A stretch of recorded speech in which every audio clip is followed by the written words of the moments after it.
পোস্ত দিয়ে বানানো যে কোনো জিনিস কিন্তু খেতে হয় অত্যন্ত সুস্বাদু। আর পোস্তর প্রতি স্পেশালি বাঙালিদের আছে এক বিশেষ দুর্বলতা। তাই আমার আজকের রেসিপি বিচি কলা পোস্ত। এই কলাটা আবার অনেকের কাছে কিন্তু ডয়রা কলা নামেও পরিচিত। আর এটা বানানোও কিন্তু বেশ সহজ। তবে এটা কোন পদ্ধতিতে বানালে টেস্টটা খুব ভালো আসবে সেটাই আমি কিন্তু আজকের এই ভিডিওতে দেখাবো।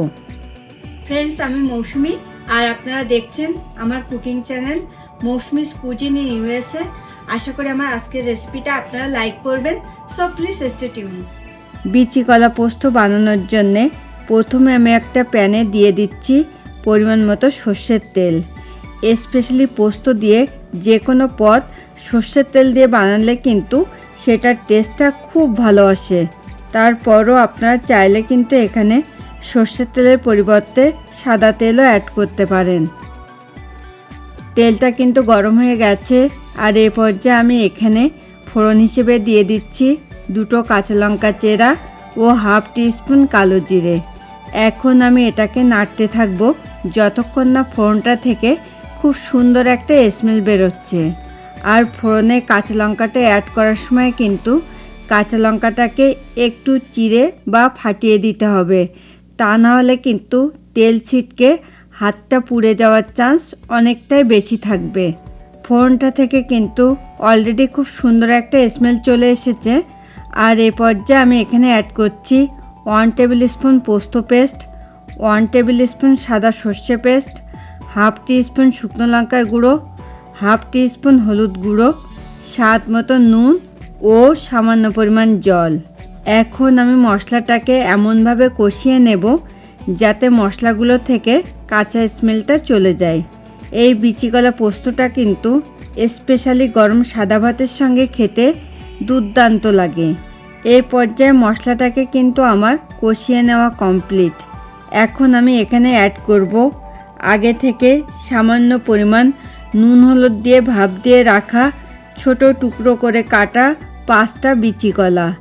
আমি ভিডিওর লেন্থটা একটু ছোট রাখার জন্য কিন্তু বিচি কলাটা কাটা এবং ভাপ দেওয়াটা আর দেখালাম না।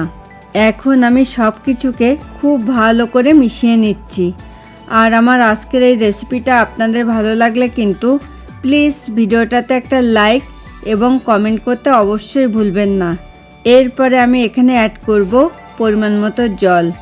আর এখানে কিন্তু জলটা একটু হিসেব করেই অ্যাড করতে হবে, কেননা বিচি কলা পোস্তটা কিন্তু একটু গামাখা টাইপের হয়। এবার আমি এখানে অ্যাড করছি 3টে কাঁচা লঙ্কা চেরা। আর আপনারা যেমন ঝাল খেতে পছন্দ করবেন সেই বুঝে কিন্তু এখানে লঙ্কাটাকে একটু কম বেশি করে নেবেন। এখন আমি এখানে দিয়ে দিলাম হাফ টিস্পুন সুগার। আর সুগারটা কিন্তু এখানে ব্যালেন্সিংয়ের কাজ করবে। আবারও আমি সব কিছুকে খুব ভালো করে মিশিয়ে নিচ্ছি। এখন আমাকে কিন্তু ওয়েট করতে হবে যতক্ষণ না বিচি কলাগুলো 100% কুক হচ্ছে। মাঝে আমি এগুলোকে একটু নাড়াচাড়া করে দিচ্ছি যাতে সব কিছু সমানভাবে কুক হয়। এখন আমি ঝোলটাকে একটু শুকিয়ে নেব, তবে খুব বেশি শুকাবো না, কেননা পরে কিন্তু বিচি কলা ও পোস্ততে বেশ কিছুটা ঝোল টেনে নেবে। এই পর্যায়ে আমি এখানে অ্যাড করছি 3টে কাঁচা লঙ্কা চেরা। ঝালের জন্য নয়, জাস্ট সুন্দর একটা স্মেলের জন্যে। সব শেষে আমি এখানে অ্যাড করলাম কিছুটা কাঁচা সর্ষের তেল। তাতে করে কিন্তু বিচি কলা পোস্তর টেস্টটা বহুগুণে বেড়ে যাবে। এখন আমি সব কিছুকে একটু মিশিয়ে নিচ্ছি। আর আমি কিন্তু এখন ঝোলটাকে এর থেকে বেশি শুকাবো না। দেখুন বিচি কলা পোস্তটা এখন কিন্তু আমার পরিবেশনের জন্য একদম রেডি টু গো। এখন আমি এটাকে পরিবেশনের জন্য সার্ভিং বোলে তুলে নেব। ফ্রেন্ডস, আপনারা যারা প্রথম আমার চ্যানেলটাতে ভিজিট করছেন প্লিজ আমার চ্যানেলটাকে সাবস্ক্রাইব করুন। খুব তাড়াতাড়ি আবার দেখা হবে নতুন কোনো রেসিপি নিয়ে। Thanks for watching this video.